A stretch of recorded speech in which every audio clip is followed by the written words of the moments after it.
Từ 15 giờ chiều nay, Liên Bộ Công Thương Tài chính điều chỉnh tăng giá xăng dầu từ 199 đến 283 đồng một lít một ký, tùy mặt hàng. Đây cũng là lần thứ 3 liên tiếp giá xăng được điều chỉnh tăng.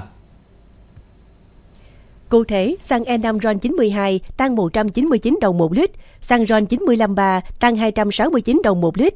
Trong khi đó, dầu diesel tăng 280 đồng một lít, dầu hỏa tăng 227 đồng một lít, dầu ma rút tăng 283 đồng một ký.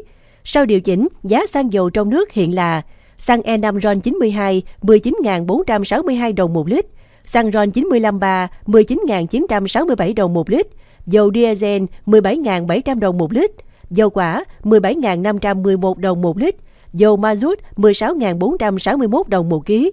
Trong kỳ điều chỉnh hôm nay, Liên Bộ Tài chính Công Thương tiếp tục không thực hiện trích lập và không chi quỹ bình ổn giá xăng dầu đối với tất cả các mặt hàng.